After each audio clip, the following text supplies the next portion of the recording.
from Massachusetts rise. I rise in opposition. Gentleman is recognized for 5 minutes. I yield myself 3 minutes. This is an effort to exempt companies under $250 million. Now, the Jobs Act, which was recently passed with broad support, said that a startup company for its first 5 years would be exempt from this. This now would do away with that 5-year restriction without having had the kind of committee consideration it seems to me you ought to have. It does it in this way. And I differ with my colleague from Pennsylvania when he says it doesn't change the law. If it didn't change the law, they wouldn't offer it. He's not up here at 9 o'clock at night just to get exercise. It changes the law in a very significant way and sets a very bad precedent. The underlying legislation to which this would be an amendment requires a cost-benefit analysis. This cooks the books. This is not content to let it be an unbiased cost-benefit analysis, but it says it instructs the SEC to take into account the heavy burdens, let me get the exact words, the large burden of such regulation. In other words, it's an effort to tip the scales of the very cost-benefit analysis. And we know that, by the way, as to intent, because the original version of this amendment was just a straight exemption of $250. But for parliamentary reasons, because that's not this committee's jurisdiction, it had to be redone. So the gentleman really wanted to just exempt everybody under $250 from Sarbanes-Oxley forever, as opposed to a 5-year exemption for a startup. But he had to amend it, so he amended it. And he amended it, as I said, in a way that unfortunately impugns the integrity of the cost-benefit analysis, because it puts a thumb on the scales. It says, oh, the cost-benefits analysis here should take into account the large burden. Well, it's already supposed to do it.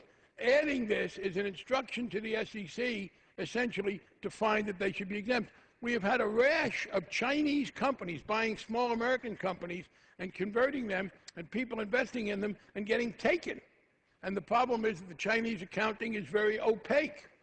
What this bill would do would be to prevent the United States authorities from applying Sarbanes-Oxley to protect those investors. I don't doubt that there's a very good company. I agree there's a very good company in his district, although he says it's above the limit. But you can't legislate for just the one good company. This is part of this nostalgia for a time when we had no regulation. Sarbanes-Oxley has improved the integrity of our capital markets. It has improved the confidence of investors. We did invest small startups. We exempted small startups. So for the first 5 years as a startup, up to $250 million, they don't have to do this. This says, in effect, by instructing the SEC to find that the cost, no matter what, this gives a permanent exemption de facto for companies up to $250, which would include people who might be scamming in the case of the Chinese companies. And as I said, it sets the bad precedent. If we're going to have cost-benefit analysis, and I think that can be overdone, let's have it in an honest and open way. Let's not put the thumb in the scales, as this does, by instructing the SEC, in effect, to find that the cost always outweighs it. I reserve the balance of my time. Gentleman's time, and gentleman reserves. Gentleman from Pennsylvania. Madam Chair, I yield 1 minute to the gentleman from Tennessee, Mr. Fincher. Gentleman from Tennessee is recognized for 1 minute. Thank you. I rise in strong support of Mr. Fitzpatrick's amendment. Mr. Chairman, unemployed Americans are crying out for more jobs, urging Congress to review rules and regulations that stifle innovation, economic growth, and job creation. Overly burdensome regulations are hurting business expansion, which is why we are debating this bill this evening. Overly burdensome regulations is also why I introduced H.R. 3213, the Small Company Job Growth and Regulatory Relief Act, to expand the Sarbanes-Oxley 404B exemptions for companies with a public float of less than $350 million. Supporters of increasing the current $75 million exemptions from Sarbanes-Oxley 404B for small companies would save duplicative audit costs which hinder many companies from going public. Going public provides opportunities for companies to raise needed capital in order to expand, reinvest, and create jobs. Providing a permanent exemptions for Sarbanes-Oxley for companies with a public float of $250 million or less just makes good sense. I strongly encourage my colleagues to support this amendment, and I yield back. Gentleman's time has expired. Gentleman from Pennsylvania. Gentleman's time has also expired. Gentleman from Massachusetts has 2 minutes remaining. I I guess I'm in a position of being disagreeable to some of my friends on the committee. The gentleman from Tennessee cited the company about to go public, but they're already exempted. The jobs bill that we passed and was signed into law exempts startups for the first 5 years until they go public. So this has no relevance to the startups. It has relevance to companies that have been in existence for more than 5 years as public companies. Again, we have got an exemption already for the first 5 years. And it says, in effect, don't give us this unbiased cost-benefit analysis. We'll tell you what cost-benefit analysis does. By the way, as to IPOs, when we are in the House under General Lee, I will insert into the record an article by Mr. Davidoff in the New York Times talking about the advantages we have in IPOs these days. How the soccer team from England came here to do an IPO because our corporate governance laws are more favorable to them in allowing different classes of stock. I am sorry to see this continuing repudiation of the legacy of George W. Bush. I know he's not going to come to the convention, but gee, everything's being torn down. George Bush signed Sarbanes-Oxley. Oxley, by the way, is Mike Oxley, my predecessor as chairman of our committee. George Bush was very proud of Sarbanes-Oxley. It's an accounting requirement. And what this does is to make another chunk out of that regulation. Now, maybe we hear different people. My friends say the American people are crying out for an end of regulation. Every indication I have of public opinion is that people are tired of irresponsibility by a few, not everybody, but they are tired of people being scammed. And in fact, the notion that what we need in the financial area is less regulation is an odd one. It comes from people, I guess, who just slept through the last few years, didn't see the crisis we had because of this. Sarbanes-Oxley, of course, itself came about after Enron. So I would align myself with President Bush. I think he got this one right. I think Mike Oxley got this one right. Yes, for startups, for people about to go public, they have a $250 million exemption that I voted for, but a $250 million exemption. But to give a permanent exemption to companies at 250 and above is a mistake. And don't please start monkeying with cost-benefit analysis. Gentleman's time has expired. The question is on the amendment offered by the gentleman from Pennsylvania. Those in favor say aye. Those opposed say no. In the opinion of the chair, the ayes have it. The amendment is agreed to. Chair recognizes the gentleman from Massachusetts. Pursuant to Clause 6 of Rule 18, further proceedings on the amendment offered by the gentleman from Pennsylvania will be postponed. It is now in order to consider amendment number 20, printed in Part B of House Report 112-616. For what purpose does the gentleman from Florida seek recognition? At the desk, it's number 20. The clerk will designate the amendment. Amendment number 20, printed in Part B of House Report number 112-616, offered by Mr. Posey of Florida. Pursuant to House Resolution 738, the gentleman from Florida, Mr. Posey, and a member opposed, each will control 5 minutes. The chair recognizes the gentleman from Florida. Thank you, Madam Chair. I'd like to yield myself such time as I may consume. The gentleman is recognized for 5 minutes. Madam Chair, my amendment stops the Securities and Exchange Commission from pursuing an agenda on climate change and keeps its focus instead on its core mission of protecting investors. In recent years, we've seen the Madoff and Stanford Ponzi schemes built people out of over $70 billion. Many of these victims live in our districts. They are shocked and they're outraged that such a travesty could happen. One would think that after such embarrassments, the SEC would do whatever it could to focus its finite resources on stopping the next Ponzi scheme. At the very minimum, it would make sense for the SEC to appear to get serious in safeguarding the public from fraud and corruption.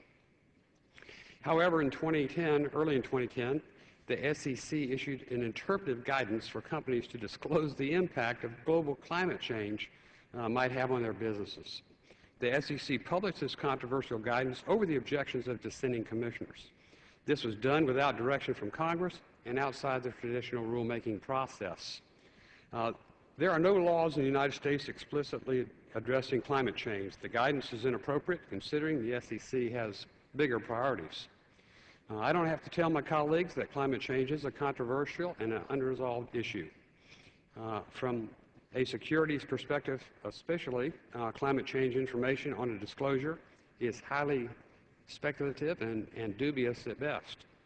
If allowed to proceed, it invites all kinds of compliance costs and confusion down the road, and guess who will ultimately pay all those costs? our constituents, the American public. Importantly, my amendment does not stop companies from mentioning bona fide weather and environmental risk and disclosures. And if a company really wants to weigh in climate change for some reason, they're free to volunteer that information. It just keeps the SEC focused on what they're supposed to be doing, and that is protecting people, not forcing unrelated agendas down their throats. I urge my colleagues to support the amendment and reserve the balance of my time. Gentleman reserves. For what purpose does the gentleman from Maryland rise? Claim time in opposition. Gentleman is recognized for 5 minutes. I yield myself such time as I may consume. Madam Speaker, federal security law requires financial disclosures by public companies for the benefit of shareholders and investors. The Securities Exchange Commission provides detailed guidance on how to interpret and comply with these disclosure requirements, which are intended to ensure that potential investors fully understand a security before they purchase it. The SEC recently provided guidance on existing rules that require companies to disclose the impact that business or legal developments related to climate change could have on a company's bottom line. We want investors to know about this. These disclosures help investors understand how climate change affects a company's operations and their potential investments in the company. This amendment seeks to prevent this guidance from taking place. It seeks to keep investors in the dark.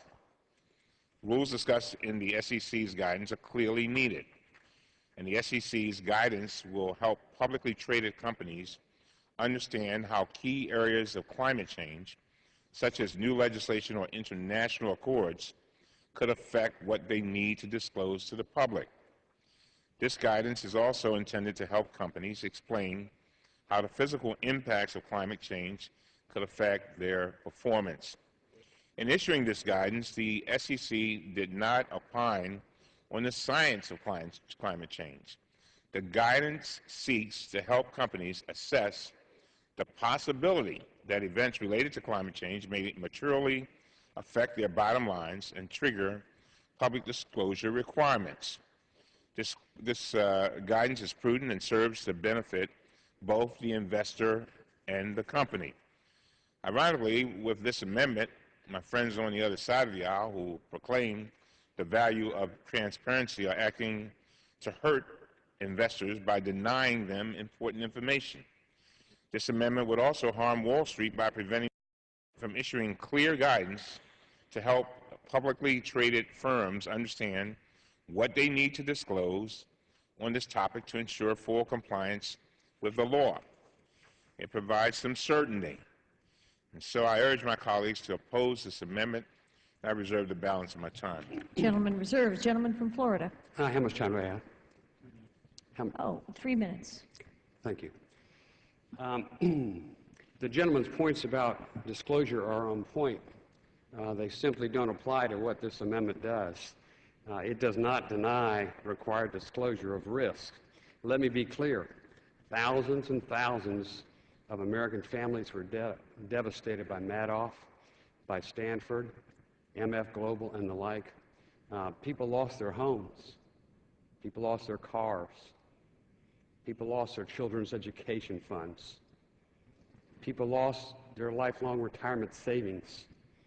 I can go on and on forever, but we have a limited amount of time. The job with the SEC is to protect those people. The job of the SEC is to protect honest people from dishonest corporations and persons. It's not to impose other agendas on the American public. It's not to talk about the environmental stewardship of corporations. If a corporation dealing with securities does not disclose a significant environmental risk, then they're going to be liable for that failure to disclose. But it's not the SEC's job to talk about their stewardship. SEC knew for a decade, a full 10 years, over 10 years, that Madoff was stealing from people. And they refused to take any action for over a decade. And over $70 billion evaporated. People's lives are devastated. People died. People died. There are dead people because of what Madoff did. And the SEC didn't lift a finger. They were too busy doing other things. Now here we intend to put SEC back on the job and focus on what they're supposed to do, protect honest people from dishonest people. I reserve the balance of my time, if any. Gentleman reserves. Gentleman from Maryland. You know, when we had the SEC head before our committee, I made it very clear that I thought more could have been done, and I think it is with regard to Madoff, and I think it was extremely unfortunate that what happened. But again, that does not mean that we shouldn't provide clarity over all subjects which may affect investors, and that's what we're talking about here. I'm relying on my argument, but I'm going to also yield to my good friend, Mr. Frank from Massachusetts. For yielding. The gentleman says the SEC wasn't on the Madoff thing for many years. That's true.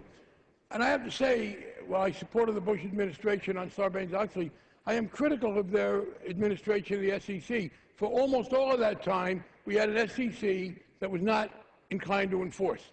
And I do not think the current SEC, under a very good chairman, Mary Shapiro, with a much more vigorous approach, ought to be taxed for the failures that were ideologically driven by the previous SEC. So I don't think it is valid to say, well, because they didn't catch Madoff.